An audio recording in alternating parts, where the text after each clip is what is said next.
함께 보실 하나님의 말씀을 봉독하도록 하겠습니다. 에스라서 8장 15절에서 23절 말씀입니다. 에스라서 8장 15절에서 23절 말씀입니다. 여러분하고 저하고 함께 교도하겠습니다. 내가 무리를 아와와라고 흐르는 강가에 모으고 거기서 3일 동안 장막에 머물며 백성과 제사장들을 살핀즉 그 중에 레위 자손이 한 사람도 없는지라. 이에 모든 족장 곧 엘리에셀과 아리엘과 스마야와 엘라단과 야립과 엘라단과 나단과 스가랴와 무술람을 부르고 또 명철한 사람 요아립과 엘라단을 불러 가시바 지방으로 보내어 그곳 족장 이또에게 나아가게 하고 이또와 그의 형제 곧 가시바 지방에 사는 느비딤 사람들에게 할 말을 일러주고 우리 하나님의 성전을 위하여 섬길 자를 데리고 오라 하였더니 우리 하나님의 선한 손에 도우심을 입고 그들이 이스라엘의 손자 레위의 아들 말리의 자손 중에서 한 명철한 사람을 데려오고 또 세레바와 그의 아들들과 형제 18명과 하샤바와 무나리 자손 중 여사야와 그의 형제와 그의 아들들 20명을 데려오고 다윗과 방백들이 레위 사람들을 섬기라고 준비한 사람을 는 220명이었는데 그들은 모두 지명받은 사람들이었더라. 다 같이 읽겠습니다. 한 절 더 남았네요. 네, 제가 읽겠습니다. 그때 내가 아와 강가에서 금식을 선포하고 우리 하나님 앞에서 스스로 겸비하여 우리와 우리 어린 아이와 모든 소유를 위하여 평탄한 길을 그에게 간구하였더니 이는 우리가 전에 왕에게 아뢰기를 우리 하나님의 손은 자기를 찾는 모든 자에게 선을 베푸시고 자기를 배반하는 모든 자에게는 권능과 진노를 내리신다 하였으므로 길에서 적군을 막고 우리를 도울 보병과 마병을 왕에게 구하기를 부끄러워하였습니다. 다 같이 읽겠습니다. 그러므로 우리가 이를 위하여 금식하며 우리 하나님께 간구하였더니 그의 응답하심을 입었느니라. 아멘. 오늘은 에스라서 8장 15절에서 23절 말씀을 가지고 믿음, 그 섬세함과 무모함이라는 제목으로 하나님 말씀을 전하도록 하겠습니다. 여러분, 어떤 일을 잘 해내는 것은 중요합니다. 회사에서 보게 되면 그냥 열심히 하는 걸로는 충분하지 않다라고 얘기합니다. 지금 보시는 것은 한 제약회사에서 쓴 이 중요한 이 표 같은 건 것 같아요. 그래서 잘하는 거는 열심히 하는 거는 안 된다라는 거예요. 뭐예요? 잘 해야 된다라는 거예요. 여기서 얘기하는 잘 해야 한다라는 건 뭘까요? 성과를 내야 된다라는 거죠. 열심히만 하면 되는 게 아니라 제대로 된 성과를 아주 작은 것 같은데요. 그 작음이 굉장히 큰 차이를 낳는 경우들이 있습니다. 여러분들이 다 직장생활 해보신 분들도 계시고 그러기 때문에 그걸 일해본 사람들을 보면 좀 아시잖아요.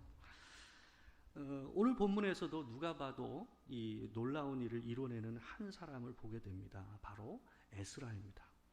오늘 본문을 보면 에스라가 일을 하면서 보여주는 이 섬세함과 더불어 함께하는 무모함이 시줄과 날줄처럼 엮어져서 하나의 무슨 천을 만들어내는 것처럼 이 옷감을 만들어내듯이 엮어져 있는 것을 우리가 볼 수가 있어요.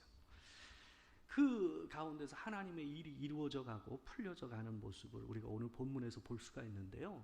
이 섬세함과 무모함이라는 것이 바로 이 에스라의 하나님을 향한 믿음 안에서 하나로 묶어지는 것을 우리가 이 본문에서 볼 수가 있습니다. 이 섬세함과 무모함이라는 건 본래 함께하기가 쉽지 않은 겁니다. 섬세함이라는 건 어떻습니까? 섬세한 사람들은 무모한 일을 잘 하려고 하지 않습니다. 왜 그러냐 하면 완벽주의적인 성향이 강하잖아요. 정확하고 이 변수가 없는 일을 좋아한단 말이에요. 그러다 보니까 어떻습니까? 무모한 이 일이 이 사람들의 선택에 들어올 리가 없지 않겠습니까?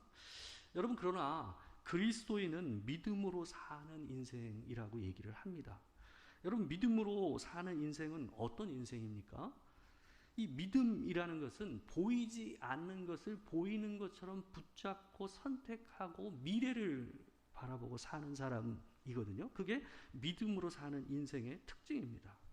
그래서 믿음에서 무모함이라는 것은, 모험이라는 것은 뗄래야 뗄 수가 없어요. 이 불확실성, 모험, 다른 말로 얘기하면 무모함, 이런 것들은 믿음이라는 요소와 분리될 수 없는 하나의 딱 붙어있는 요소다라고 얘기할 수 있어요. 여러분, 믿음장이라고 알려져 있는 히브리서 11장 있는 데를 보게 되면요, 여러 믿음의 선진들의 이야기를 갖다가 굉장히 요약적으로 잘 표현을 하고 있습니다. 근데 그 가운데서 아브라함과 관계돼서 표현하는 구절이 있는데요, 8절입니다. 11장 8절인데 같이 한번 읽어볼까요? 자, 시작. 믿음으로 아브라함은 부르심을 받았을 때에 순종하여 장래의 유업으로 받을 땅에 나아갈새 갈 바를 알지 못하고 나아갔으며. 여러분, 아브라함이 본토 아비집을 떠나서 이 가나안으로 향할 때에 어떻게 갔다 그럽니까? 갈 바를 알지 못하고 떠났다라고 히브리서는 얘기를 하고 있어요. 이 말은 뭐냐 하면, 하나님께서 아브라함에게 너 본토 아비집을 떠나라, 내가 지시할 땅으로 가라 라고 얘기하고 있거든요. 지시한 땅이 아니라 지시할 땅이에요. 그러니까 정확하게 그 사람이 떠나야 될 방향에 대해서 하나님께서 먼저 얘기하셨다는 얘기일까요? 안 하셨다는 얘기일까요? 얘기를 안 하신 거예요. 그러니까 명령이 있었지만 정확히 자기가 가야 될 땅이 어디인지, 구체적으로 그 땅의 규모가 얼마나 되는지, 또한 어느 정도로 좋은 땅인지 이런 거에 대해서 전혀 모르고 아브라함은 그 여정을 출발했다라는 거예요. 여러분, 얼마나 무모하고 무작정 떠나는 여행입니까? 근데 이래서 아브라함을 믿음의 아버지라고 부르는 겁니다.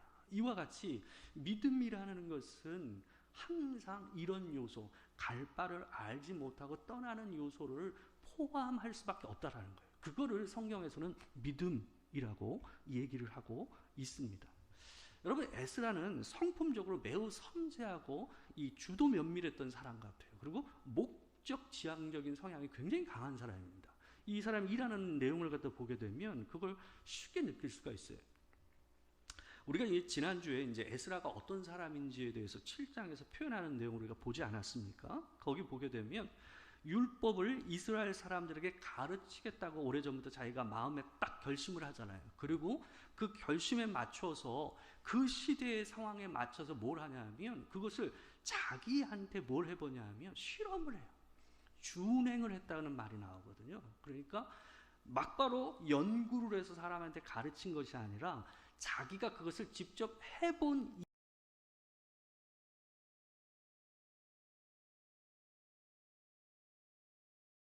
이후의 사람에게 그것을 가르쳤다라는 거예요. 그만큼 이 에스라라는 사람이 어떤 사람일까요? 주도 면밀하고 섬세하고 완벽주의적인 성향이 강한 사람이었다라는 것을 우리가 볼 수가 있다라는 거예요. 오늘 본문 안에서도 그의 섬세함이 돋보입니다. 아닥사스다 왕의 명령을 받고 예루살렘으로 떠날 준비를 하면서 먼저 이 같이 떠날 사람들을요, 이 모읍니다. 아하와 강가라는 이 아하와 강이라는 강가에 이 사람들을 다 모아요. 그리고 이 아하와 강이라는 거 어떤 강이냐면 바로 유프라테스 강. 여러분 그 문명의 발원지라고 얘기되는 티그리스 유프라테스 강이라는 거 아시죠? 메소포타미아라는 말이 있잖아요. 그 메소라는 게 포타미아가 강이고 메소가 사이거든요. 그래서 메소포타미아라는 건 강 사이 문명이라는 거예요. 바로 티그리스 강과 유프라테스 강 사이에서 생겨난 문명이라는 말 뜻이 메소포타미아라는 말입니다. 근데 바로 그 유프라테스 강은 굉장히 큰 강이에요. 근데 거기에 지류로 있는 강이 바로 아하 강이에요. 이거는 색강이죠, 색강. 그래서 아마도 사람들은 어떻게 생각하냐면 이 침입해오는 적을 막기 위해서 일부러 적을 지연시키기 위한 지류강이었을 가능성이 높다라고 생각합니다. 근데 이제 그곳에 이 이스라엘 사람들, 함께 여행을 떠날 사람들을 모아놓은 거예요. 그리고 나서 이 사람이 한 일이 15절에 보면 나와요. 15절을 보면 3일 동안 장막에 머물면서 백성과 제사장을 살폈다라는 말이 나오거든요. 근데 이 살폈다라는 게 구체적으로 어떤 의미인지를 뒤에 보면 알아요. 이 얻은 결과값이 뭐냐 하면 그 중에 레위 자손이 한 사람도 없었다라는 거예요. 이건 뭘까요? 그 말은 이 사람이 살폈다라는 얘기는 뭐냐 하면 함께 떠날 사람들을 지파별로 통계를 낸 거예요. 지파별로 몇 명이 왔는지를 확인하는 과정을 한 거예요. 근데 정작 보니까 다른 지파는 다 있는데 뭐가 없어요? 레위 지파만 없는 거예요. 그 통계의 내용이 우리가 읽은 본문 바로 앞에 나와요. 8장 1절에서 14절을 보게 되면 그 지파별로 몇 명이 왔는지 내용이 그 앞에 나와요. 근데 이 기간 안에 한 거죠. 그런데 모든 지파가 있었는데 단지 이 레위 지파만 단 한 명도 없었던 거예요. 여러분, 에스라는 이 문제를 그냥 그렇구나, 이 사람들은 헌신을 안 하네, 이런 정도에서 끝내지 않는다라는 거예요. 이 사람은 출발 날짜를 일부러 이 문제 때문에 9일을 늦춥니다. 굉장히 엄청난 일이죠. 엄청나게 많은 사람들을 모아놓고 출발하는 일이, 모으고 출발하는 일이 큰 일이잖아요. 근데 이 일을 위해서 레위 사람을 다시 모집하기 위해서 9일이라는 시간을 다시 써요. 여러분, 이 에스라에게는 이 문제가 그만큼 중요했다라는 거예요. 왜냐하면 에스라는 이 포로 귀환 사건을 뭘로 이해하고 이 일을 하냐 하면 제2의 출애굽이라고 생각하고 하는 거예요. 그렇기 때문에 모든 지파의 사람들이 함께 이 포로 귀환에 조금이라도 다 참여하는 것이 완전체로서 하나님 앞에 하나님의 백성으로서 나아가는 거라라고 이 사람은 이해한 거예요. 근데 어디만 없어요? 레위 지파만 없는 거예요. 여러분, 근데 우리가 에스라서 앞쪽에서 우리가 봤습니다. 레위 지파가 왜 1차 포로 귀환 때도 적었잖아요. 이유가 제가 뭐라고 얘기했습니까? 제사장인 경우는 어때요? 가면 자기들이 얻을 게 많아요. 지위도 높고 자기들이 예전에 그걸 갖다 회복하는 거 아니에요. 근데 레위 지파는 일은 많지만 제사장에 비하면 어때요? 지위가 낮아요. 그리고 일이 굉장히 많았습니다. 레위인들이 할 일이. 그러다 보니까 레위인들이 이미 거기서 정착을 해서 자기의 터전을 잡았는데 다시 그곳에 가서 그 어려운 일을 다시 해야 되나 하는 생각이 들었던 거죠. 그러다 보니까 레위인들이 헌신을 하지 않은 거예요. 그 일에 대해서. 그래서 단 한 명도 이 행렬에 참여하지 않은 겁니다. 그러므로 인해서 어떻게 합니까? 에스라가 이 각 지파의 우두머리들만 딱 빼요. 최고의 우두머리들 빼고 그 다음에 이 모인 사람들 가운데서 가장 명철한 사람이라고 얘기되는 두 사람을 포함시킵니다. 그래서 이 사람들을 이 레위인들의 후손이 모여 사는 곳으로 일부러 보냅니다. 그 지역으로 가서 내가 할 말을 딱 주고 그들을 보내요. 그래서 그들을 갖다 다시 오게 하는, 모집하는 일이 이 본문 가운데 있습니다. 여러분, 우리는 지난주에 에스라를 설명하는 한 표현을 봤어요. 7장 6절. 여러분 기억하십니까? 7장 6절. 우리 같이 한번 읽어볼까요? 자, 시작.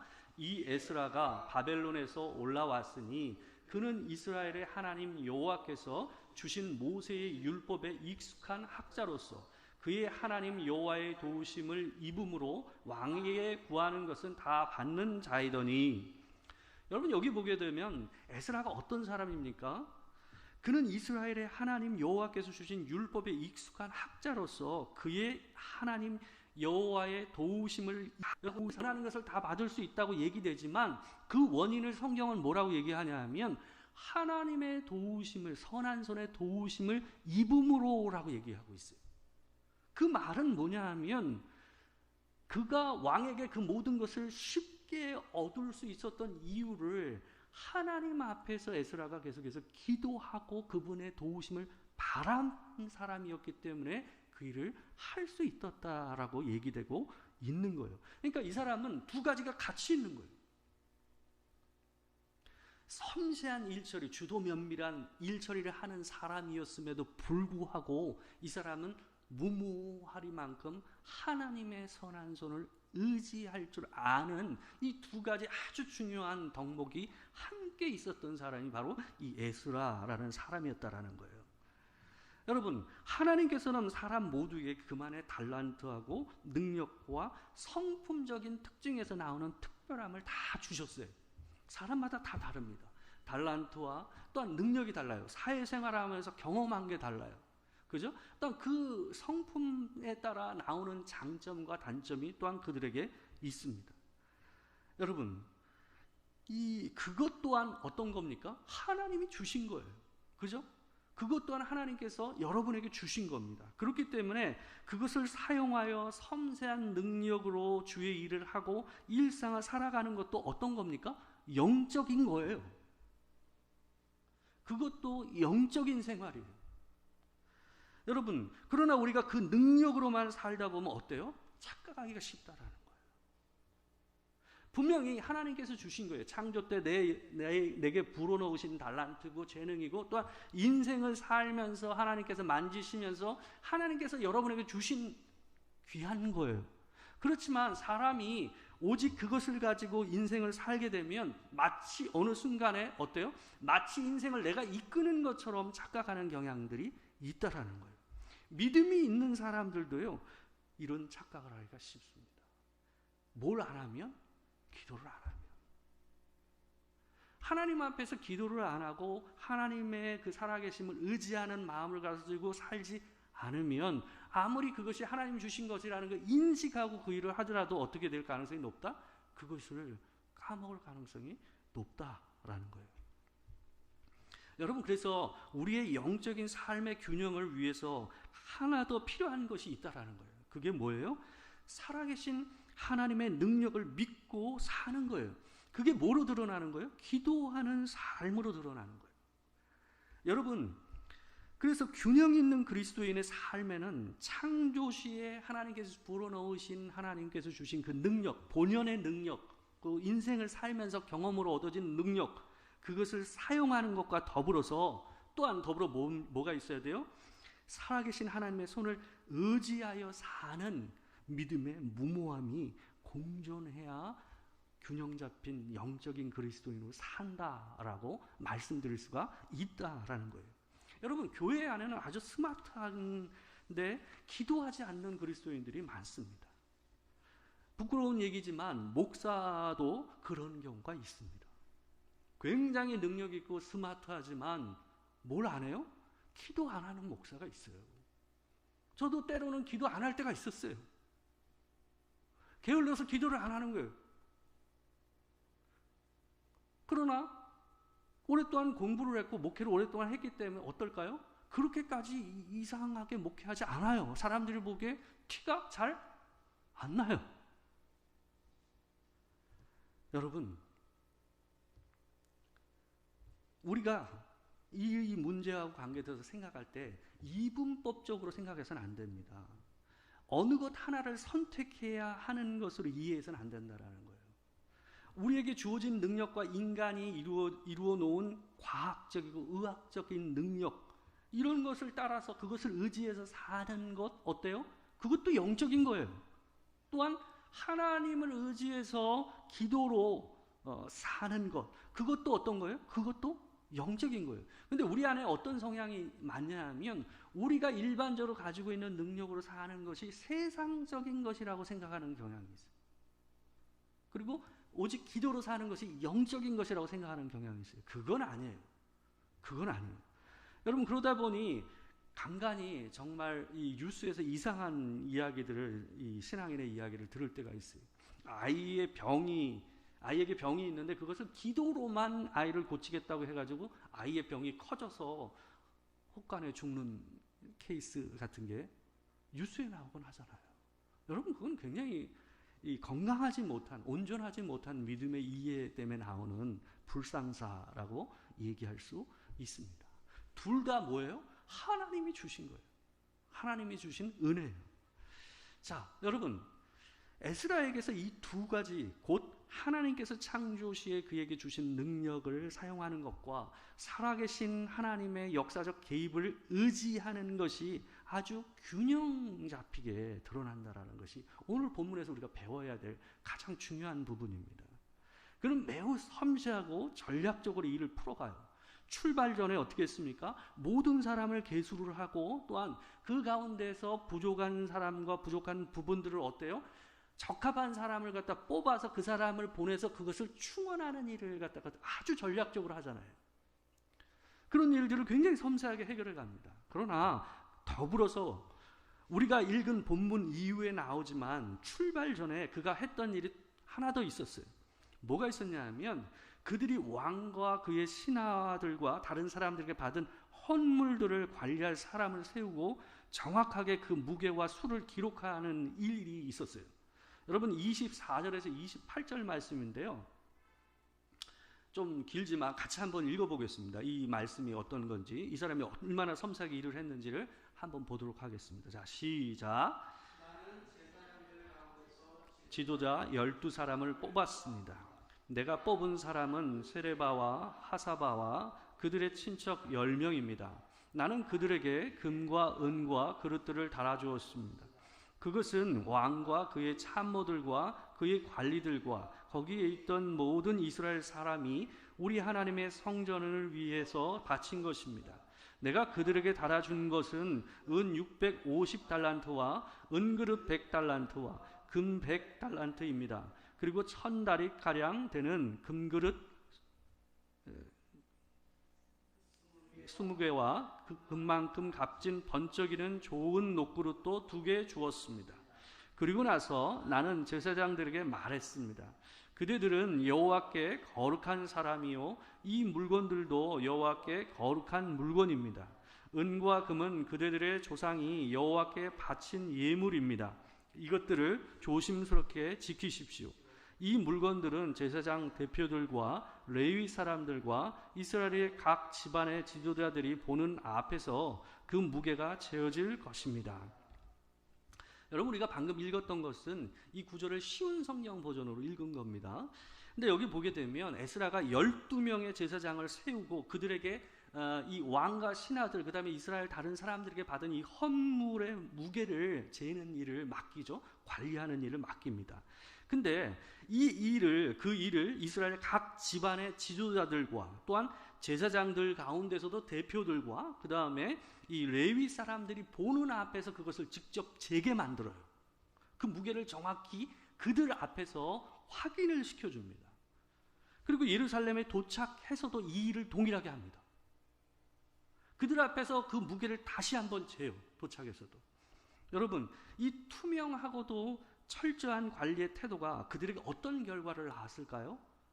여러분, 1차적으로는 먼저 재정의 투명한 관리를 낳았을 거고요. 두 번째는 뭐냐 하면 무엇보다 이 일이 여러분 하나님의 은혜로 처음에 가져갔던 그 모든 큰 재물이 어느 것 하나 잃어버림이 없이 이 엄청난 여정 가운데 지켜졌다라는 것을 하나님의 은혜를 확인시켜주는 역할을 했다라는 거예요. 여러분, 받은 바 그 이 큰 보물들을 하나도 빼앗기거나 잃은 것이 없이 온전히 여행을 마쳤다라는 것은 하나님의 은혜가 아니고서는 있을 수 없는 일이었습니다. 에스라의 섬세함이 하나님의 역사를 더 분명하게 드러내는 결과를 낳은 거예요. 여러분, 우리가 교회 일을 하거나 회사에서 일을 할 때에 이런 태도를 가지는 것이 여러분이 하는 그 일의 범위 안에서 하나님을 드러내는, 더 분명히 하나님을 드러내는 굉장히 중요한 일이 될 수 있다는 것을 이것을 통해서 우리가 볼 수 있습니다. 여러분, 이런 에스라의 섬세함이 특별한 것은 그의 무모함이 함께하기 때문에 그래요.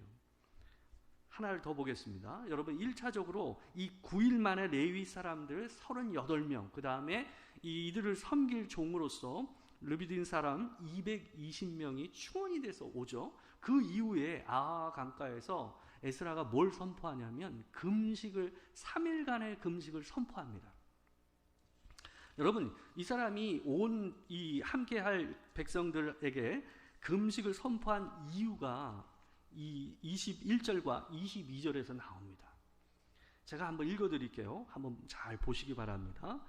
그때 내가 아하와 강가에서 금식을 선포하고 우리 하나님의 손은 자기를 찾는 모든 자에게 선을 베푸시고 자기를 배반하는 모든 자에게 권능과 진노를 내리신다 하였으므로 길에서 적군을 막고 우리를 도울 보병과 마병을 왕에게 구하기를 부끄러워하였습니다.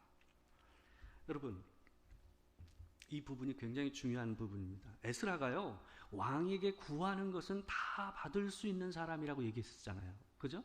근데 이 사람이 어떻게 합니까? 이 포로 기환도 왕이 명령한 일이었어요. 그렇기 때문에 왕에게 마병과 보병을 달라고 얘기하는 것이 전혀 이상할 것도 없고 거부를 당할 일이 전혀 아니었습니다. 어떤 면에서는 욕을 먹을 일도 전혀 아닌 거죠. 근데 그러나 그는 그 말을 하지 않았습니다. 그 이유는 자신이 왕 앞에서 믿음으로 증거한 하나님이 진실임을, 진리임을 보여주고 싶었기 때문에 그래요. 하나님의 선한 선을 구하는 자에게 하나님께서 은혜를 베푸셔서 그들을 보호하신다라는 것을 이 역사를 통해서 그들에게 확인시켜주고 확증시켜주고 싶었던 거예요. 그가 믿는 하나님이 리얼리티라는 것을 그 사람은 보여주고 싶었던 겁니다. 여러분, 근데 이 여행이 결코 쉬운 여행이 아니었습니다. 성인 남자만요 1513명이었어요. 아이와 여자를 합치게 되면 대략 5,000명가량이라고 사람들은 많이 생각합니다.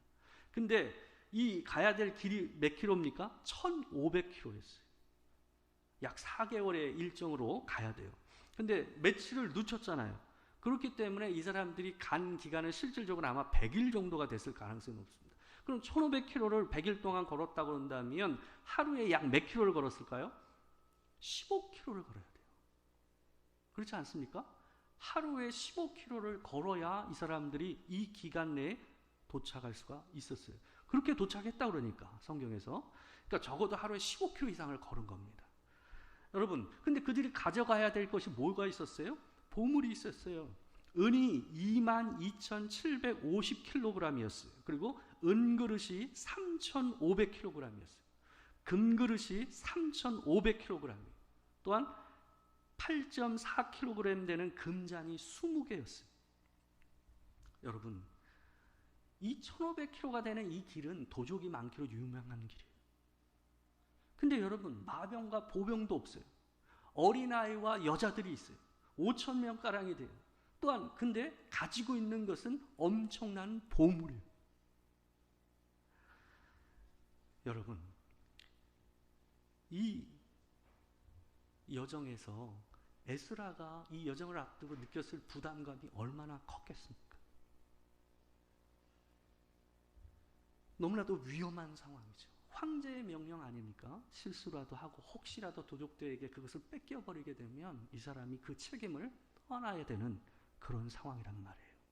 근데 그가 온전히 하나님을 의지해서 사람들이 보기에 너무나도 무모해 보이는 선택을, 그 섬세하고 주도 면밀하게 일을 하는 사람이 그것을 선택합니다. 여러분, 이 무모한 결정을 하는 에스라의 모습을 보면서 우리는 뭘 생각할 수 있을까요?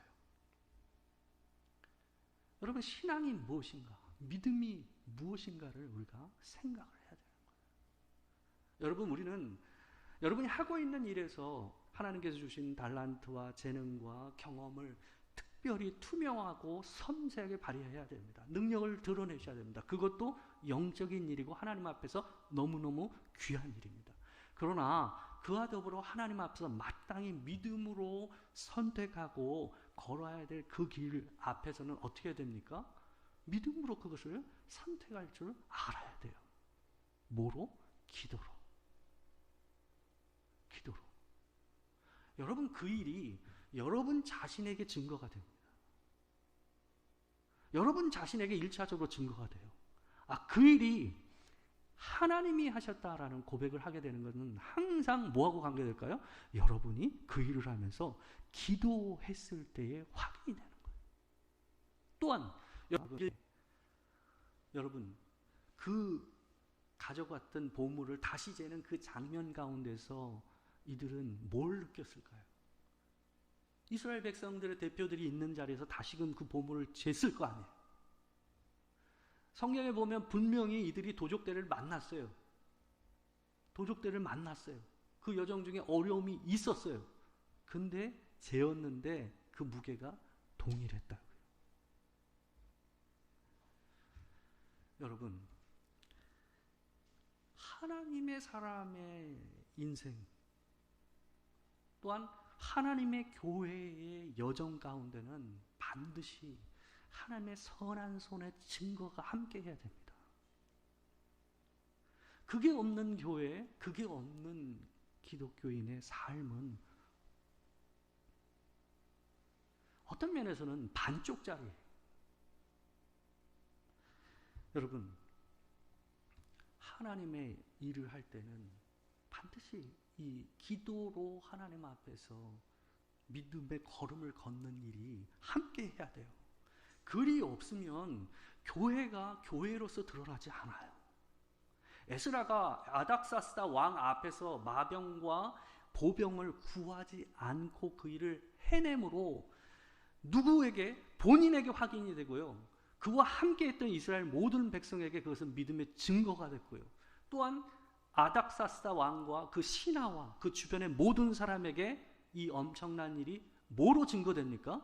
그가 하나님에 대해서 얘기했던 그것이 진리요 진실이다라는 걸로 드러난 거 아닙니까? 여러분이 서 있는 자리에서 그 마음으로 하나님 앞에서 섬세함과 무모함이 함께하는 믿음의 여정을 살아가셔야 됩니다. 이 도토리 교회가 하나님 앞에서 이 지역 안에서 진짜 교회다라고 드러나는 건 뭘로 드러나겠어요? 그들이 없는 것에서 드러나지 않겠습니까? 여러분, 예수를 안 믿는 사람들에게도요 디테일이 있어요. 그들도 사회 경험이 있고 능력이 있어요. 그렇지 않아요? 그들도 하나님께서 주신 은혜가 있거든요. 근데 뭐가 없습니까? 하나님의 선한 손을 경험하는 기도와 하나님을 의지하는 믿음이 없잖아요. 그럼 뭘로 드러날 수 있겠냐는 말이에요. 여러분, 기도하셔야 돼요. 기도하셔야 돼요. 항상 교회 일을 할 때뿐만이 아니라 여러분이 지금 하고 계신 일 가운데 그 일 하실 때에 기도하세요. 기도하십시오. 그래야 그게 여러분 자신한테도 증거가 됩니다. 그래야 여러분이 하시는 그 일, 그 모든 것에서 영적인 일이 되는 거예요. 그 일이. 하나님께서 여러분의 일상과 또 우리 교회 가운데 그 하나님의 살아계심을 리얼리티로 온전히 드러내시는 그 일이 우리 삶 가운데 계속되기를 주의 이름으로 축원합니다. 기도하겠습니다. 우리 함께 기도합시다. 내가 하고 있는 지금 현재 일 가운데서 또 가정 가운데서 우리 교회 가운데서 살아계신 하나님의 역사가 우리의 기도를 통해서 확인되고 드러나는 은혜를 허락하여 주시옵소서. 우리 함께 기도하겠습니다. 주님, 아버지 하나님, 우리 인생 가운데서 하나님 우리의 경험과 하나님 우리의 능력으로만 살지 않게 하시고 하나님 우리의 익숙한 생각으로만 살지 않게 하시고 우리가 하나님 기도하며 살게 하여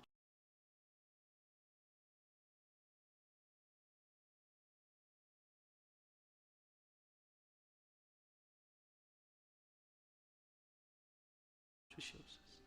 그래서 우리가 하나님의 백성이요 우리의 인생을 하나님이 이끌어 가시며 하나님이 살아계시는 그 선한 손을 통해 살아가는 인생이라는 것을 내 자신이 느끼게 하시고 하나님 내 주변에 있는 사람이 느끼게 하시고 내 자녀들이 느끼게 하시고 내 직장의 동료들이 느낄 수 있도록 하나님 도와 주시옵소서.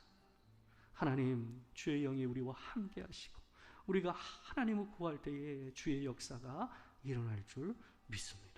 우리 교회를 기억하여 주시옵소서. 사랑하는 주님, 아버지, 우리가 예수를 안 믿는 것도 아닙니다. 주를 향한 열심이 없는 것도 아닙니다. 하나님, 그러나 우리 안에 하나님을 향한 기도의 게으름이 있습니다.